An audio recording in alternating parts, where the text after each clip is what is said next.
So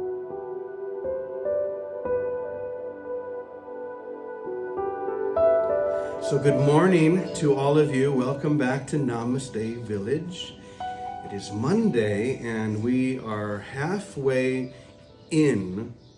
I was about to say halfway through, but no, we're halfway in. Actually, we're all the way in to our Mind of the Mystic series. We have 10 sessions where we're taking the wisdom of different mystics from different traditions, and we're bringing them to life within us. So I hope you have a little pad of paper or a phone or something that you can write with. And this morning, we're going to be going in a different direction. We have been looking at some of the Western, even more modern mystics like Thomas Merton, but now we're going to go east.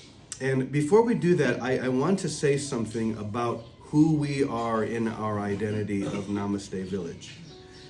Now, if you were to have looked at our website a week or so ago, it would have said something like that we are a non-dual spiritual community, maybe something else, but it's changed a little bit in case you go look. It now says, it changes it ever so slightly to say that we are a contemplative interfaith community. So here's why I changed it. The whole non-dual label, when it's used as a label or a concept, it becomes the very essence of dual. Does that make sense? As soon as you say we are a non-dual community, all that's really saying is if you're not doing it the way we're doing it, you're a dualistic community and we're better than you. And that's not non-dual. We can't claim that which has already claimed us. We can just relax and be claimed.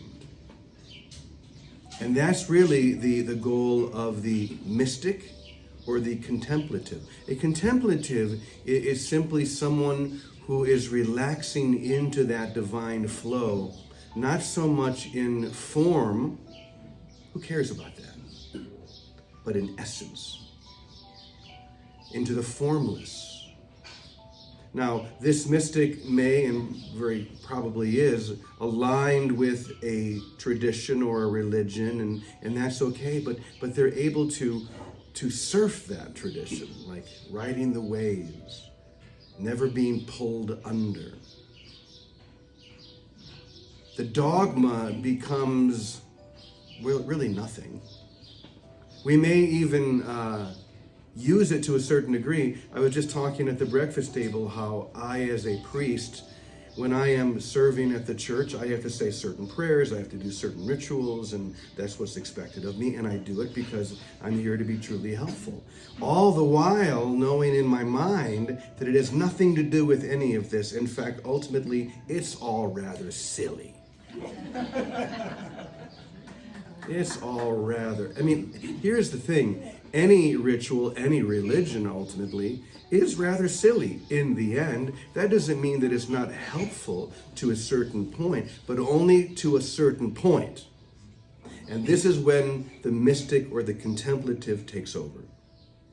When you let go of all the, even when you do have to use it, like I have to use it on Sunday mornings, at the same time, you're constantly releasing, you're constantly surrendering and letting go of any of those traditional aspects that say, you need to do this, you need to do it that way.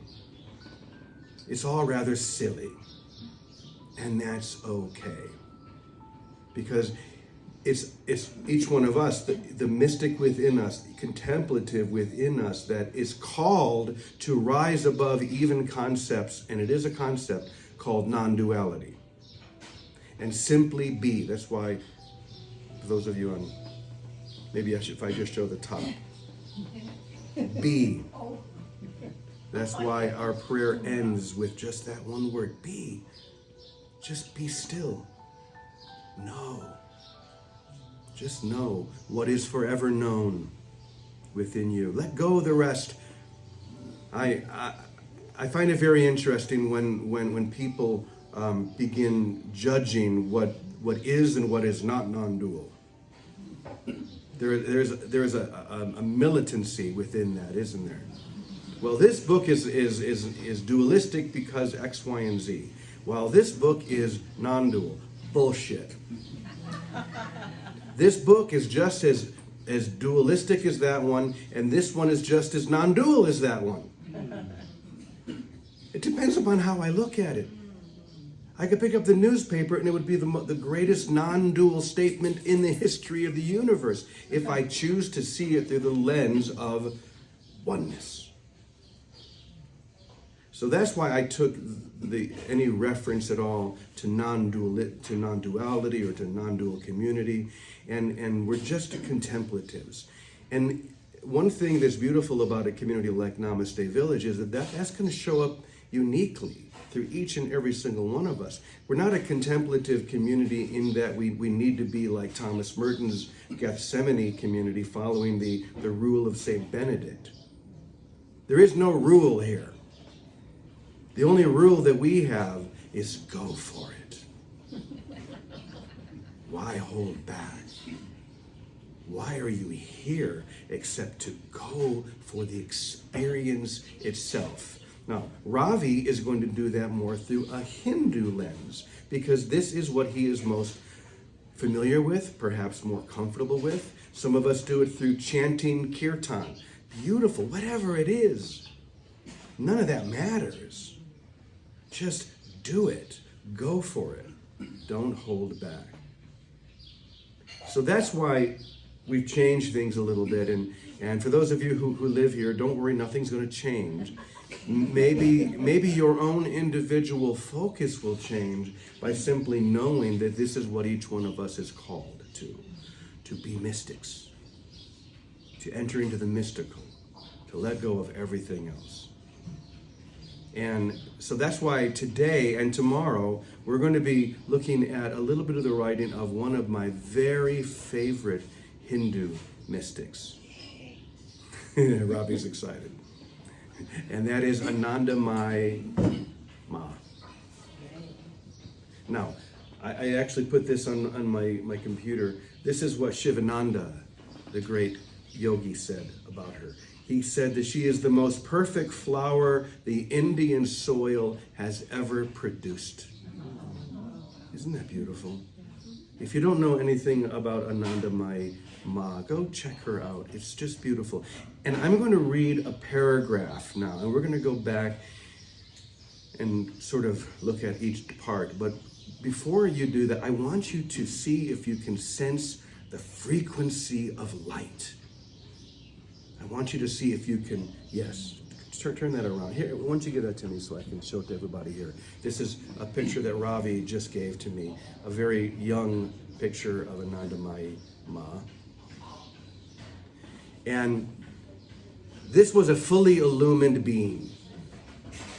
Absolutely. You're going to feel that in just a moment. And so that's what I want you to do. There's an energy behind these words, above, below, and every direction around these words, because these words are just concepts, no different than any other concept.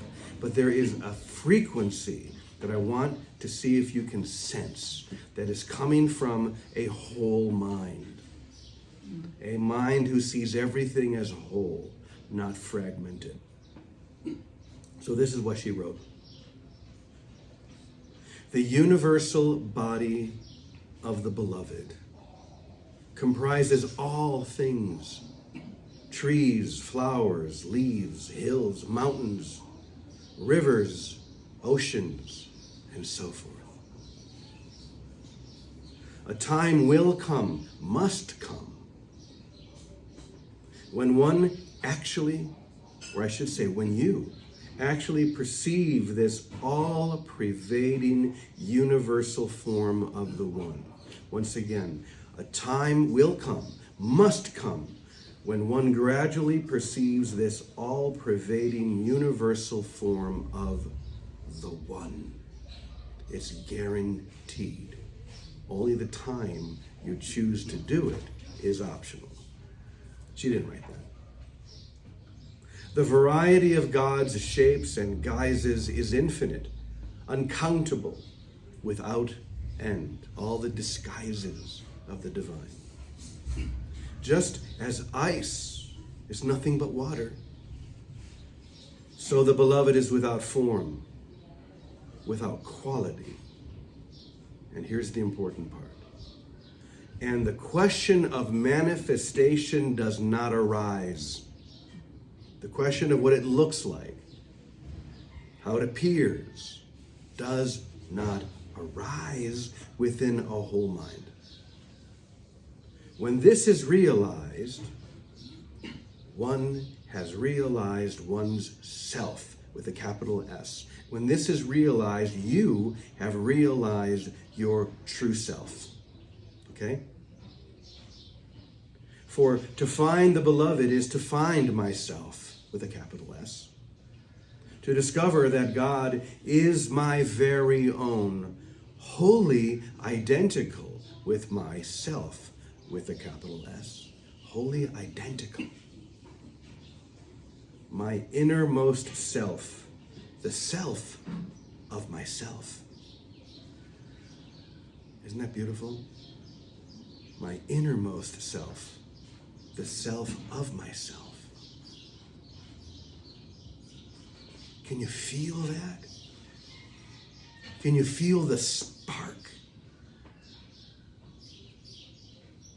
Imagine that her words are like a flint, and you are a little pile of twigs and flammable stuff, dry, ready, and there she is with the flint, just throwing sparks onto that little pile.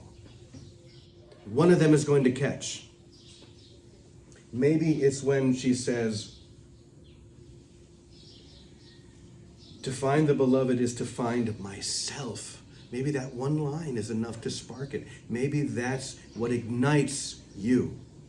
Or when she says, a time will come, must come, when one actually perceives this all-pervading universal form of the one.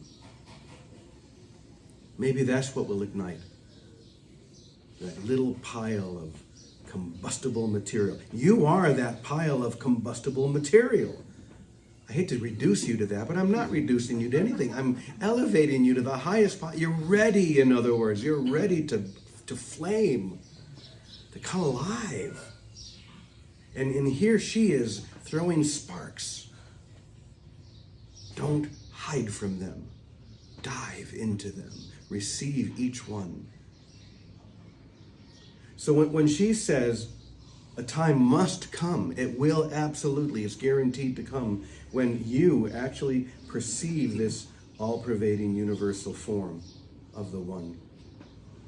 You could ask your question, how is it possible to guarantee something like that? There's only one way. Anybody know what it is? It's already happened. It's already happened. Exactly. There's only one way it's absolutely guaranteed, and that is that it's already true. It's just that you haven't realized that truth yet. And that's why we're receiving these sparks. Every day that we're doing this, they're like the flint, like the sparks. And I can feel each one of you in this community, in our larger community, coming alive. And that's what this joining is about, and that's all we're doing. We're not a community ultimately. We're just men and women who aren't really men and women, who are these ancient souls that are remembering who we really are and who we can't stop being. We're doing this for real, in other words. It's time to stop pretending that we're spiritual. Screw it. It got us nowhere. Sorry, I'm a little bit off today. I'm a little bit on. I can't figure out which one it is. But when I start swearing at session, that's something. Fuck it. Yeah, the passion of the Christ. Exactly. It gets to the point, is like, screw it all. I don't give a shit anymore about anything except that one thing. That one reality. There's nothing in this world that I really want. Nothing that this world serves to give me in any way that I really need. Just read lesson 128 in A Course in Miracles. That'll tell you right there. So, here's what we're going to do. For those of you who have a pad, I'm going to give you the one line, and then you're going to add to it. So I'll give you the line, and then I'll sing our little song. Sing our little song. Isn't that cute? Okay. A time will come. Come. Must come. Comma. And we're going to change this to I. When I actually perceive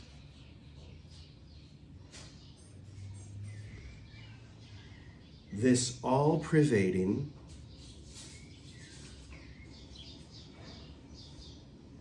universal form of the One.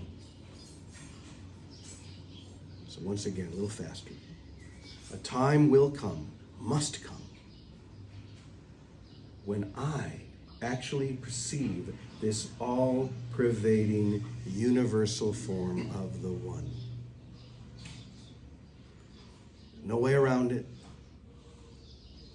You're going to get this at one point or another. Why not now? Why not today?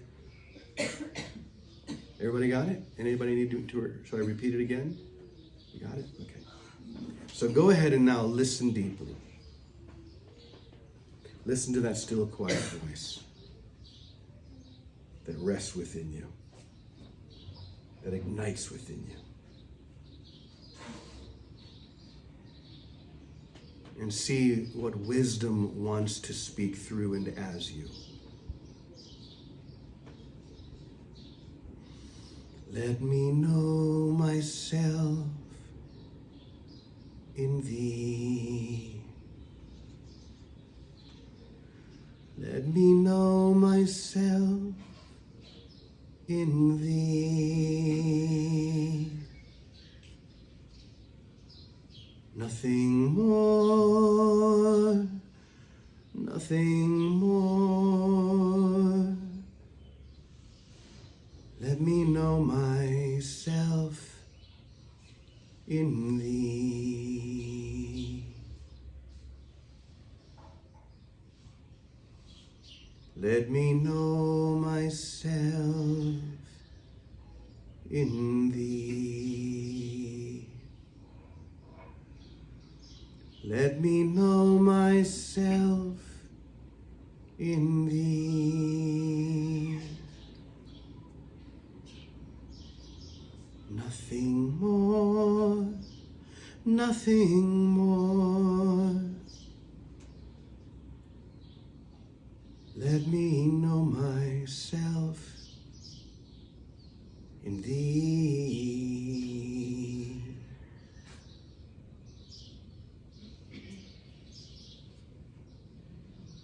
Okay.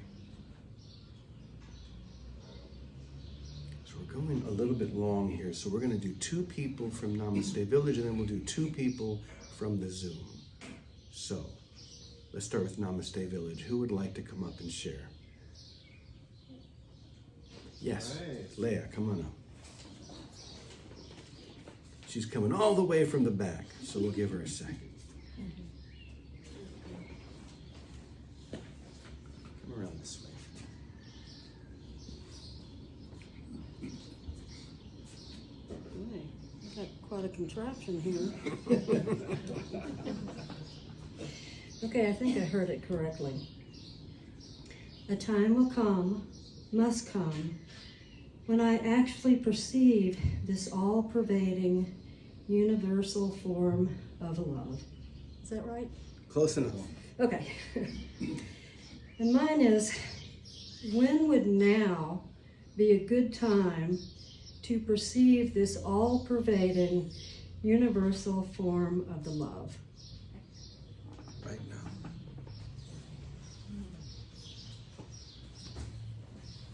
There's no time but now, so why not now? Why keep putting it off? Because it's still going to be now. So why not now? Right now. How about one more? Come on up. Come on up, Holy Holly.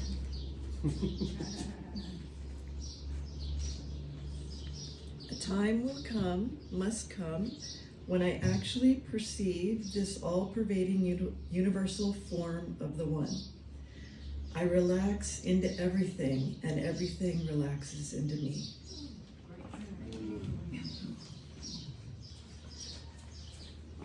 It's beautiful. Just relax. Chill. Stop trying. Stop doing. Let it be done. Because it is done. It's over. It's over, isn't it? So stop trying to pull out over. This is what we do. We try and take it's over and let's pull it out. Let's make it's over a long time. Because I'm afraid of the collapse of it's over. In fact, it never was. The silly, we're back to the silliness of the illusion. It never got us anywhere. It never did anything. Okay, so let's go ahead and open it up now to, looks like we're only gonna do 2. So sorry, Kath, you're gonna have to be a little quicker tomorrow. Sorry, I didn't mean to laugh. But let's start with Linda Flock. Go right ahead, Linda. A time will come, must come, when I actually perceive this all-pervading universal form of the One. In that moment, I let go and dance in the wind like a leaf, no worries or fear, completely free to be as God created me. Wow. That was good. That was really good. And now Barbara Rose, I know you are going to really give it to us as well. Barbara Rose is a dear friend of mine. She's also a dear friend of Angelica's, but I don't see Angelica here this morning. But Barbara Rose, hit us with it. Yes, a time will come, must come, when I actually perceive this all-pervading universal form of the One. The time is now. I am one with all. I am one. I am. Okay, I felt that. Barbara Rose, by the way, was a Poor Clare nun for many, many years. Sister of Mercy. Sisters of Mercy, I'm sorry. Was that a Franciscan order or no? No. Okay. For some reason, I thought you were Poor Clare. It doesn't matter. Anyway. I almost was, but I didn't go. It's all silly anyway. When it's like I come out wearing my silly habit. I parade around. The fun thing about wearing a silly habit is that all the old Mexican ladies love it. They love seeing a friar. I was over in San Antonio yesterday. They have their big festival going on, and because I had lunch with someone at Adelita's, and so I'm walking through the big, and all the Mexican old ladies come, oh, Padre, they want to come shake my hand. Identity itself is silly. It doesn't matter if it's the identity of someone wearing a habit or wearing nothing at all. The key is to know it's silly. As long as you know it's silly, it's fine. Do whatever you want. Wear a habit, don't wear a habit. Be in a convent, be in a monastery, don't. Live in a van down by the river. Just be. Be still and know I am God.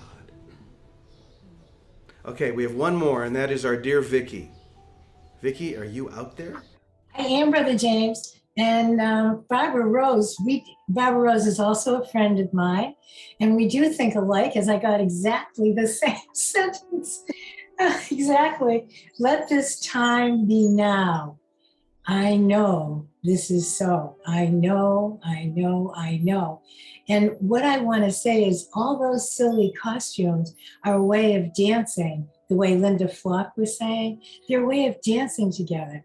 And I want to mention for the Christian world, and you, Father James, know this, yesterday was Corpus Christi Sunday, and it was perhaps a silly ritual of Eucharist and communion, but of in time and in perception, it's a Eucharist that's true. It's a Eucharist ritual that's true, that we are one in Christ. That's what the celebration is. And everyone in the Christian world agrees. For a moment, they agree. And that happens every single day in the Eucharist, which is a great opportunity to recognize that as we fall into this experience, whether we think of it as a silly ritual of water and wine, that our hearts and minds are open and experiencing the truth that is forever true. So I just wanted to mention all that. Thank you. Oh, thank you. Vicki, I'm so glad you said that, because I can speak from my perspective as a priest, as someone who has always had such deep devotion to the Eucharist and still do. It's changed only in the sense that when I consecrate the bread and the wine and lift them and the bells ring, it's not contained to the simple bread and wine.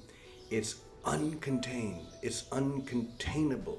And that is where my devotion is now. I see it everywhere. And having, the Eucharist or whatever else we choose becomes a lens through which we see it everywhere. And that's the only thing we're here to do, is to see and to know it everywhere. That's what Anandamayi Ma is trying to get us to see, that it is everywhere. It's inevitable. This is guaranteed. You can't avoid that. You can choose to put it off, and you've done that for a long time, but now you can't claim ignorance anymore. You know you're putting it off. If you're putting it off, it's fine, put it off. It doesn't matter, because it's inevitable. You're already home. You never left heaven. Deal with it. Let's take a deep breath. Thank you for bringing us together to experience this mystical reality of your love, your vibrancy, your reality. There's nothing else we desire. We've done everything else. None of it ever gave us what we truly longed for, that experience of the one. So we let all these forms fall away. The need to define, the need to even understand. We just allow ourselves to be understood. That's enough. That's enough, beloved. Help us to awaken within this sacred one and to share it everywhere we go. And we say together, Amen, Amen, Amen, e punto. Thanks, everybody. Happy Monday. Now go out. Thank you all. I love you. Namaste. Keep them laughing. I love you all. Thank you. Bye-bye for now.